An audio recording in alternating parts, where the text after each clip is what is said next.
전도서 8장 말씀 2절에서 8절까지 한 절씩 교독하겠습니다. 내가 권하노라 왕의 명령을 지키라 이미 하나님을 가리켜 맹세하였음이니라. 왕 앞에서 물러가기를 급함에 하지 말며 악한 것을 일삼지 말라. 왕은 자기가 하고자 하는 것을 다 행함이니라. 왕의 말은 권능이 있나니 누가 그에게 이르기를 왕께서 무엇을 하시나이까 할 수 있으랴. 명령을 지키는 자는 불행을 알지 못하리라. 지혜자의 마음은 때와 판단을 분별하나니 무슨 일이든지 때와 판단이 있으므로 사람에게 임하는 화가 심함이니라. 사람이 장래 일을 알지 못하니 장래 일을 가르칠 자가 누구이랴. 같이 읽습니다. 바람을 주장하여 바람을 움직이게 할 사람도 없고 죽는 날을 주장할 사람도 없으며 전쟁들을 모면할 사람도 없으니 악이 그의 주민을 건져낼 수는 없느니라. 아멘. 오늘 말씀의 제목은 왕의 명령을 지키라 라는 명령입니다. 오늘 말씀 2절을 보니까 전도자, 지혜자가 이렇게 권면하고 있습니다. 내가 권하노라 왕의 명령을 지키라. 자, 전도자 자신은 왕이었습니다. 우리가 알다시피 예루살렘을 다스리던 그런 왕이었습니다. 그리고 동시에 지혜가 많은 그런 사람이었어요.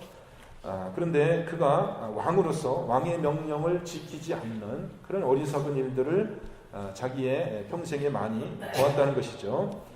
여러분, 왕은 모든 권세 중에 으뜸이죠. 왕의 명령을 지키지 않는 사람은 사실 다른 어떤 권세도 지키지 않을 것입니다. 왕보다 높은 사람이 없어요. 가장 큰 권세인데 그 왕의 명령을 지키지 않는다. 그렇다면은 다른 권세는 이미 말할 것도 없겠죠. 우리 유교의 전통에서는 군사부일체라는 말이 있습니다. 여러분 많이 들어보셨죠?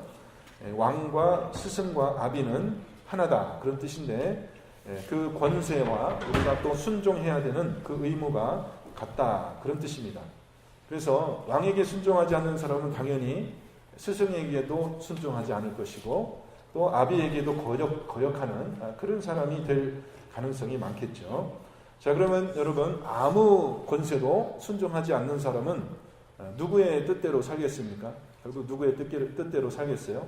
왕의 명령도 듣지 않고 스승의 말도 듣지 않고 집에서 아비의 말도 듣지 않는 그런 사람은 결국은 자기 마음대로 자기의 뜻대로 살아간다는 것입니다. 그래서 왕이 없던 시절에 이스라엘의 사사시대라고 하죠. 왕이 없던 시절에 이스라엘 사람들이 어떻게 살았나, 그것을 이제 한마디로 사사기 그 마지막 절에 이렇게 평가하고 있습니다. 그때에 이스라엘의 왕이 없으므로 사람이 각기 자기의 소견에 옳은 대로 행하였더라. 사실은 왕이 없었던 건 아니거든요. 우리 눈에 보이는 인간 왕은 없었지만 그 이스라엘 다스리는 하나님 왕이 있었어요. 그러니까 왕이 없어서 자기 멋대로 살았다라는 건 사실은 핑계고요. 왕이 있었는데도 불구하고 그 왕의 명령을 따르지 않고 자기 멋대로 산 겁니다. 그 왕이 없는 거죠. 왕이 없는 거예요. 왜냐하면 있는 왕의 그 명령을 듣지 않으니까요. 그래서 여러분, 사사기 시대 특별히 그 말기에 사사기 시대가 끝날 때 그때 시대 상황을 보면 여러분 얼마나 도덕적으로 부패하고요. 또 무질서한 그런 사회였으니까 여러분 잘 그 말씀을 통해서 아마 보셨을 것입니다. 요즘 시대에도요, 우리는 왕이 없는 그런 상태가 어떤 것인지를 잠깐 볼 때가 있어요. 여러분, LA에서 폭동이 일어났을 때 사람들이 어떻게 행동했어요? 왕이 없는 거예요. 순식간에 그 지역에 왕이 없으니까 어떻게 해요? 막 약탈하고 방화하고 살인하고 강간하고 자기가 하고 싶은 대로 막 하고 돌아다니는 겁니다. 일시적이지만요. 또 여러분, 급작스럽게 무슨 자연 재앙이 닥쳐가지고 전기가 마비되고 가스가 마비되고 막 그럴 때 사람들의 행동을 보면 어떻습니까? 정말 이상하게 행동들을 하더라고요. 제가 그 뉴욕에 살 때 한 번은 이 허리케인이 불어가지고 전기 나가고 그래서 차도 움직이지 못하고 막 그런 상황이 되니까요. 한 일주일 지나니까 사람들이 먹을 물도 떨어지고 가스도 떨어지고 그러니까요. 막 이상해요. 막 주유소 앞에 차를 깨끗이 서서 이렇게 기다리는데 사람들이 막 싸우더라고요. 네가 앞에 섰느니 내가 앞에 섰느니. 평상시에는 먼저 가라고 막 양보하던 사람들이었었거든요. 근데 갑자기 사람들이 이상하게 행동하는 것을 보게 됩니다. 여러분, 저와 여러분은 평생 좋은 왕이든지 나쁜 왕이든지 어쨌든 왕이 있는 그런 시대를 우리는 대부분 살았기 때문에 왕이 없는 그런 그 사회라는 것이 얼마나 위험천만한 일인지 사실 우리는 잘 실감을 하지 못해요. 여러분, 한번 질문을 제가 드려보겠습니다. 여러분, 나쁜 왕이지만 그래도 왕이 있는 게 좋겠습니까? 아니면 없는 게 좋겠습니까? 어떤 게 나쁜 왕이라도 있는 게 좋을까요? 아예 없는 게 좋을까요? 있는 게 좋아요. 여러분, 나쁜 왕 밑에서 안 살아보셨군요. 나쁜 왕 밑에서 살아보면요, 얼마나 그게 참 가혹한 일인지 몰라요. 사실 어렵죠, 그죠? 여러분, 지금 북한을 한번 봅시다. 북한의 왕이 누구예요? 지금 현재 김정은이잖아요. 아마 제 생각에는 이 전 세계 중에서 가장 진짜 왕다운 왕이 김정은인 것 같아요. 가장 진짜 왕다운 왕이에요. 어떻게 보면은요. 왜냐하면은 자기 밑에 서열 2인자 권력자도 그 앞에서는 머리가 백발이 흰 그 별 5개 달린 그런 원수도 그 김정은 밑에서 무릎을 꿇고 그렇게 말을 하더라고요. 그게 얼마나 대단한 권력자입니까? 진짜 왕 노릇 할만 할 것 같아요. 그 정도면. 근데 여러분, 그 나쁜 왕이 그 나라를 다스리니 지금 북한의 그 주민들이 얼마나 고통이 심해요. 여러분. 그죠? 그러니까 사실은 없는 게 낫다는 생각을 100번 하게 되죠, 우리는. 근데 여러분, 만약에 김정은이 없어져 버리면 어떻게 될 것 같아요, 북한이? 더 좋아질까요? 지금보다 더 나아질까요? 물론 그 사람보다, 김정은보다 더 좋은 왕이 만약에 뒤따라서 온다면 좋아지겠죠. 더 좋은 왕이 생긴다는 법도 없거니와 아예 왕이 앞서져 버리면 그 나라가 설 수가 없는 거예요. 더 혼란하고 백성들은 더 고통스럽게. 여러분 보십시오. 옛날에는 김정일이 다스릴 때는 사람들이 김정일만 없으면 좋을 줄 알았잖아요. 근데 김정일이 가고 나니까 어떻게 돼요? 김정일이 나타나가지고 더 힘든 생활을 하게 된다는 거예요. 우리는 때때로는 이런 왕은 좀 없었으면 좋겠다 그런 생각을 할 수도 있지만은 사실은 그래도 없는 것보다는 질서가 있는 것이 좋다라는 것입니다. 여러분, 왕의 권세는 누구에게 옵니까? 왕은 도대체 누가 왕이 되는 거고 도대체 그 사람의 권세는 어디서부터 오는 것이냐? 사람마다 다르겠지만요. 마오쩌둥 같은 사람은 권력은 총불에서 온다. 내가 권력을 갖고 있는 건 총의 힘이다. 이렇게 얘기를 하고, 또 이 민주 정치를 주장하는 사람들은 뭐래요? 권세는 백성에게서 온다. 그렇게 얘기도 하지만요. 사실 전통적인 그런 개념에서의 이 왕권은 하나님으로부터 온다는 것이 동서고금의 사실은 진리예요. 그래서 로마서 13장에는 그 원리를 이렇게 표현하고 있습니다. 각 사람은 위에 있는 권세들에게 복종하라. 권세는 하나님으로부터 나지 않음이 없나니 모든 권세는 다 하나님께서 정하신 바라. 여기서 모든 권세는 사실 우리가 볼 때는 정당하지 않고 악한 그런 권세도 포함되는 겁니다. 사실은 그것이 자기 멋대로 자기가 총과 칼로 힘을 가지고 이렇게 세운 것 같지만은 알고 보면은 그것이 서진 것이 하나님의 뜻이라는 것입니다. 그래서 권세는 하나님이 정하신 것이에요. 근데 오늘 말씀을 보면은 이 권세가 서지는 그런 절차에 있어서 한 가지 측면을 우리에게 이야기하고 있습니다. 아직 2절 말씀인데요. 2절 말씀 보면 후반절에 이렇게 되어 있죠. 이미 하나님을 가리켜 맹세하였습니다. 이렇게 되어 있습니다. 여기서 하나님을 가리켜 맹세한다라는 것은 일종의 계약 관계를 이야기하는 것입니다.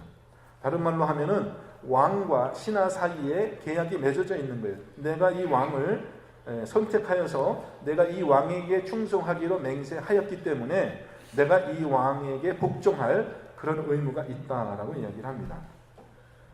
사실 모든 인간관계는 이런 계약에 바탕을 두고 있는데, 제가 미국 시민권을 딸 때 제가 맹세했습니다. 야구장에 가서 수천 명의 사람들이 모인 데서 맹세를 했어요. 보스턴 레드삭스라는 팀 아십니까, 여러분? 그 보스턴 레드삭스가 이렇게 홈구장으로 삼고 있는 그 야구장. 아시는 분은 아시겠지만은 그 구장에 가서 수천 명하고 같이 선서를 했어요. 무슨 선서를 했냐면 내가 이 나라의 헌법을 준수하고 그 다음에 내가 이 나라에 충성하겠다. 전쟁에 나가면 내가 나가서 싸우겠다. 뭐 이렇게 맹세를 했어요. 그렇게 해서 저는 그 약속을 하고 제가 이 미국의 시민이 된 겁니다. 계속 제가 한국 사람으로 살 수도 있었죠. 제가 뭐 계속 영주권을 가지고 한국 사람으로 살 수도 있었을 텐데 저는 맹세를 하고 미국 시민이 됐어요. 그렇기 때문에 저는 미국이라는 이 나라에 충성하고 이 법을 지켜야 될 의무가 저에게 생기는 겁니다. 근데 그런 계약 관계를 하나님께서 인정해 주신다는 거예요. 우리 사람이 말을 내서 그렇게 맹세하고 계약을 맺은 것은 하나님께서 합법적인 것으로 그렇게 인정을 해주고 우리에게 그런 의무를 부과한다는 것입니다. 여러분 알고 보면요, 우리는 우리 뜻대로 사실은 우리의 왕을 선택하고 산다는 것입니다. 이것이 영적인 세계에서는 이게 더 맞는 얘기입니다. 우리가 이 세상에서는요, 누가 뭐 북한에 태어나고 싶어서 북한에 태어나고 뭐 미국에 태어나고 싶어서 태어나고 그러지 않잖아요. 자기 뜻이 아닌 것 같아요. 그죠? 내 뜻이 아니게 내가 그냥 어쩌다 여기 태어나가지고 내가 이렇게 나쁜 왕을 섬기게 되는 것 같아요. 여러분도 우리 교회에 오실 때, 뭐 우리 교회를 선택해서 오신 분도 있지만은 부모님이 뭐 오셨기 때문에 그냥 따라 나오신 그런 분도 있을 수 있어요. 그런데 영적인 원리는 뭐냐면 사실은 알고 보면 우리는 내가 섬길 왕을 내가 스스로 선택할 수 있어요. 대부분 우리는 그렇습니다. 그러니까 여러분을 섬길 왕을 스스로 선택하는 거예요. 좋은 왕을 선택할 수도 있고 나쁜 왕을 선택할 수도 있습니다. 그래서 저는 여러분께서 정말 좋은 왕을 선택하는 그런 선택이 있으시기를 바랍니다. 그런데 이 왕을 선택하는 것도 중요하지만 좋은 왕을 선택하는 것도 중요하지만은 그 한번 선택한 그 왕에게 충성하고 복종하는 것이 또 중요해요. 왜냐하면 내가 선택을 했잖아요. 왕으로 섬기기로. 그럼 내가 충성해야 되잖아요. 복종해야 되잖아요. 안 하면 어떻게 되는 거예요? 안 하면은 내가 선택한 그 선택이 아무 의미가 없어지는 것입니다. 자, 왕의 명령을 지킨다는 것이 무슨 뜻인가? 3절 말씀 이렇게 이야기하고 있습니다. 왕 앞에서 물러나기를 급하게 하지 말며 악한 것을 일삼지 말라. 왕 앞에서 물러난다라는 것은 자기 직무를 떠나는 것일 수도 있고 어쩌면 왕을 싫어하는 그런 태도를 말해요. 싫어서 이렇게 떠나는 거죠. 또 악한 것을 일삼는다는 말은 일삼는다는 말은 사사건건 왕과 대립하는 그런 태도를 말합니다. 때로 충직한 신하라면 때로 왕의 뜻에 반하여 직언을 해야 될 때가 있죠. 그죠? 모든 것을 다 순종하고 따라가는 게 아니라 정말 충성된 신하라면 왕을 위하여 올바른 말을 하고 그렇게 해야 될 때가 있어요. 근데 그것은 선한 목적으로 하는 것이죠. 왕과 나라를 위하여 올바른 말을 해줄 필요가 있기 때문에 그렇게 하는 경우가 있습니다.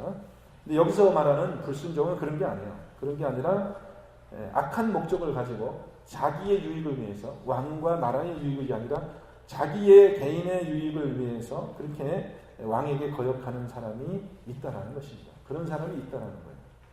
그럼 어떻게 되겠습니까? 이 사람의 마지막은 어떻게 되겠어요?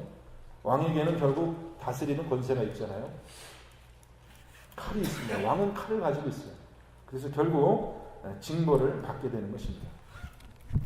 그래서 지금 이 전도서가 말하는 지혜는 여태까지 모든 해안에서 일어나는 모든 게 헛되다 이렇게 얘기하다가 갑자기 왕의 명령을 지키라라는 조금 엉뚱한 그런 권면으로 이렇게 오늘 내용이 이어져 가고 있는데 어쨌든 전도서의 중요한 주제는 뭐냐면 지혜는 무엇인가라는 거예요. 지혜는 무엇이냐? 내가 복종해야 될 자가 누구인지를 알고 내가 두려워해야 될 자를 누군지를 아는 것이 지혜다라는 것입니다.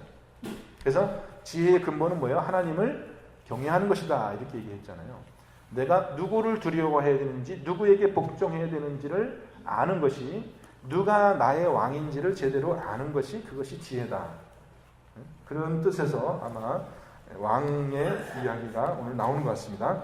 또 한 가지 지혜의 두 번째 측면 오늘 후반부에 나오는데 6절 말씀입니다. 무슨 일이든지 때와 판단이 있으므로 사람에게 임하는 화가 심하니. 두 번째 지혜는 때와 판단을 분별하는 지혜입니다. 이것은 3장에서 또 전도자가 말하기를 범사에 기한이 있고 세상 만사에는 때가 있다 이렇게 얘기하잖아요. 그래서 나아갈 때가 있고 들어가야 될 때가 있고 대항해야 될 때가 있고 물러서야 될 때가 있고 또 싸워야 될 때가 있고 도망가야 될 때가 있고 모든 것에는 범사에 모든 일에는 때가 있어요. 그래서 때를 잘 분별하여서 거기 상황에 맞춰서 이제 우리가 그 행동을 하는 것이 지혜로운 사람이죠. 그죠? 물러서야 될 때 물러서지 않고 앞으로 나가면 그거는 당연히 화가 미치게 됩니다. 그래서 무슨 일이든지 때와 판단이 있으므로 사람에게 임하는 화가 심하다 이렇게 얘기합니다. 근데 이 때와 판단을 분별하는 우리 사람에게 허점이 있는데 그것은 뭐냐면 우리가 장래일을 다 알지 못한다는 것입니다. 사람의 능력에는 한계가 있습니다. 우리가 앞일을 다 내다보면은 때와 뭐 그런 걸 잘 분별할 수 있겠죠. 지금은 이렇게 해야 되겠다. 앞에 일어날 일을 미리 안다면. 근데 사람은 그것을 알지 못해요. 그래서 사람에게 그 약점이 있는 것을 우리 8절 말씀 이렇게 네 가지로 이야기하는데 사람이 할 수 없는 건 네 가지. 첫째, 바람을 주장하여 바람을 움직이게 할 수 없다. 죽는 날을 자기 마음대로 정할 사람이 없다. 세 번째, 전쟁을 모면할 수가 없다. 자기 마음대로 전쟁의 때를 자기 마음대로 할 수가 없어요. 일어나면 다 같이 그냥 죽고 고생을 당할 수밖에 없어요. 네 번째, 죄에서 벗어날 수가 없다. 악한 사람은 그 악에서 벗어날 수 없다. 이겁니다. 우리의 선택 밖에, 우리의 예측 밖에 있는 일들이 있다라는 것이죠. 그러므로 지혜로운 사람은 자신을 지켜줄 수 없다라는 것을 알아요. 자기가 때와 또 이 때와 판단을 분별해야 되는데 그러한 자기에게 허점이 있고 자기가 할 수 없는 일이 있다는 것을 알아요. 자, 이 전도서를 쓴 전도자는 이스라엘의 왕으로서 우리가 솔로몬이라고 알려졌습니다. 그는 권세로 보자면 참 이 세상에 참 따를 사람이 없는 그런 권세를 가지고 있었어요. 부와 명성이 대단했고요. 또 지혜가 아주 뛰어난 그런 왕이었어요. 그런데 이 전도자, 이 솔로몬 왕이 뭐라고 얘기했냐면은 우리가 할 수 없는 것이 있다. 내가 할 수 없는 것이 있다. 이렇게 얘기를 해요. 솔로몬 왕이 할 수 없다면 우리도 할 수 없겠죠. 나도 할 수 없겠죠. 솔로몬과 같은 그런 부와 명성과 권력과 지혜가 있는 사람이 이렇게 할 수 없는 일이 많다면 우리도 또 그렇게 우리에게도 참 어리석음이 있을 수 있을 것입니다. 그래서 자신의 한계를 잘 아는 사람은 결국은 어떻게 해야 됩니까? 내 스스로 나를 구원할 수 없고 내 스스로 나를 지킬 수 없고 내가 장래일을 다 알 수 없기 때문에 결국 내가 할 수 있는 좋은 일이라는 것은 뭐냐면 누군가 나를 지켜줄 만한 그러한 좋은 왕을 내가 찾아내서 그 왕을 섬기는 것입니다. 그것이 참 지혜로운 사람의 선택이라는 것이죠. 아까 제가 우리가 어떤 왕을 섬길까? 우리가 내가 선택한다. 그렇게 아까 얘기를 했습니다. 저와 여러분도 마찬가지입니다. 어떤 왕을 섬길지를 우리가 스스로 선택하는데 이 선택에서 이 세상에 사실 왕은 두 왕밖에 없는 거예요. 둘 중에 하나밖에 없는 거예요. 그리고 이 세상은 이 두 왕의 다툼 가운데 있는 것입니다. 여러분 누구와 누구겠습니까? 이 두 왕은 누구겠습니까? 이 세상의 왕과 또 하나는 우리 구주 예수 그리스도라는 거죠. 그래서 시편 2편을 보면은 이 두 왕의 다툼을 이렇게 표현하고 있습니다. 이 세상은 이 두 왕의 다툼으로 일어나고 있는데요. 어찌하여 이방 나라들이 분노하며 민족들이 헛된 일을 꾸미는가? 세상의 군왕들이 나서며 관원들이 서로 꾀하여 여호와와 그의 기름 부은 자를 대적하며 우리가 그의 맨 것을 끊고 그의 결박을 벗어버리자 하는도다. 이렇게 되어 있습니다. 이 두 왕의 다툼 가운데 있어요. 세상의 왕들 있잖아요. 세상의 왕들이 여호와의 기름 부음 받은 자, 그리스도죠. 메시아. 세상의 왕들이 한편에 있고 여호와의 그 기름 부음 받은 왕이 있는데 이 두 왕의 다툼 가운데서 이제 우리가 선택을 하는 겁니다. 어느 편에 설지를 선택을 하는 거예요. 자, 그러면 여러분은 어느 편에 섰습니까? 저한테 대답하지 마시고 마음속으로 대답해 보세요. 여러분은 어느 편에, 어느 왕의 지금 편에 서 있어요? 근데 사람들이 오늘 전도자가 왕의 명령을 지키라 이렇게 얘기하잖아요. 사람들이 왕의 명령을 지키지 않는 두 가지 이유가 있습니다. 두 가지 이유가 있어요. 제일 첫 번째는 자기가 누가 자기 왕인지를 몰라서 그럴 수가 있어요. 누가 내 왕인지 몰라요? 그건 무슨 말이냐 하면은 왕의 명령을 지키려면 어떻게 해야 돼요? 왕의 명령이 전달이 돼야 되잖아요, 나에게. 그렇죠? 왕의 명령을 지키려면 왕의 뜻이 나한테 알려져야 될 거 아니에요. 왕이 뭘 원하는지. 그러니까 왕의 뜻이 알려지는 통로가 없는 겁니다. 만약에 여러분에게 왕이 있다면 중요한 것이 뭐냐면은 그 왕의 명령이 나한테 어떻게 전달되는가를 아셔야 되는 거예요. 나에게 지금 이 자리에서 여러분 김정은을 섬기는 그 사람들은요, 그 왕의 뜻을 간파하는데 아주 능통한 사람들이잖아요. 그렇잖아요. 그죠? 네. 그래서 이제 둘이 이렇게 같이 가요.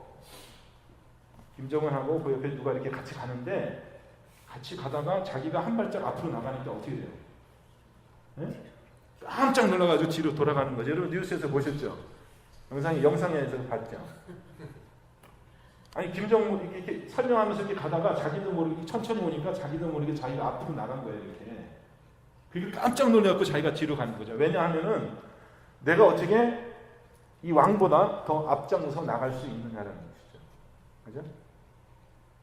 그러니까 이 사람들은 왕의 뜻을 거스르지 않고 왕의 뜻을 전달받는데 아주 능통한 사람들이고 아주 거기에 민감한 사람들이에요. 그죠? 그래서 왕의 뜻을 알아서 복종하는 거예요. 여러분, 아까 우리가 막 이렇게 죄에서 자유를 쓰게 함께 찬양했잖아요. 찬양. 근데 여러분 북한에서 찬양하거든요, 여러분. 북한에서 찬양하는 거 아시죠? 북한에서 찬송가 불러요. 근데 그분들도 찬송가 부를 때 박수를 치더라고요. 여러분, 박수를 어떻게 칠 것 같아요? 북한에 있는 그분들 박수를 어떻게 칠 것 같아요? 그냥 이렇게 치는 데만 기분 나면 치다가 또 피곤하면 쉬고 그렇게 해요? 그렇게 안 하잖아요. 네? 열광적으로 열성적으로 박수 그렇게 안 하면 어떻게 되는 겁니까? 안 하면은 왕 앞에서 큰일 나죠. 그렇게 안 하면 큰일 나는 거예요. 자기 마음이 들키는 거예요. 자기 마음이 들키는 거예요. 뭐야? 이 사람 말이야, 이렇게 회의 시간에 왕이 이렇게 있는데 회의 시간에 졸았어요. 마음이 들키는 거야. 왕에 대한 존중심이 없고 왕에게 별로 이렇게 충성심이 없구나, 그 마음이 나타나는 거야. 실제로는 다 그런 게 없어요. 다 가짜지만 그게 드러나면 어떻게 됩니까? 드러나면 이제 왕에게 참 징계를 당하게 되는 거죠. 그러니까 뭐냐 하면은 저와 여러분의 마음속에 우리가 섬기는 왕의 뜻이 전달되는 통로가 있어야 되잖아요. 그래서 우리가 이거구나, 그걸 알아가지고 내가 이렇게 행동하면 안 되는구나를 우리에게 알려주는 그런 왕의 명령의 전달자가 우리에게 필요한 거거든요. 그게 없으면 왕을 섬길 수가 없는 겁니다, 여러분. 그게 뭐겠습니까? 우리가 모시는 왕의 뜻을 우리에게 알려주는 그 전달자가 누구겠어요? 성령님이에요, 성령님. 우리에게 성령님이 있으면 내가 이렇게 하면은 이거는 안 되는 거구나라는 것을 우리가 알게 돼요. 근데 그것이 근본적으로 차단되어 있으면, 성령께서 우리 안에 역사하지 않으면 우리는 왕의 명령을 지킬 수가 없는 거예요. 모르니까 그냥 막 함부로 행동을 하는 거죠. 그렇게 된다는 것입니다. 그 첫 번째 우리가 왕의 명령을 지키지 않는 이유가 그거예요. 그래서 우리가 정말 하나님을 우리의 왕으로, 예수 그리스도 우리의 왕으로 잘 섬긴다라는 것은 뭐냐면 그 왕의 뜻이 우리에게 순간순간 알려지는 거야. 왜냐하면 그것이 안 알려지면은 내가 함부로 행동해도 이게 누가 뭐라 그러는 사람이 없거든요. 누가 뭐라 그러는 사람이 없잖아요. 내가 이렇게 해도 그렇고 저뭐 고만이고 저렇게 해도 고만이고 나에게 당장 누가 나한테 막 매를 댄다든지 칼로 치는 게 아니잖아요.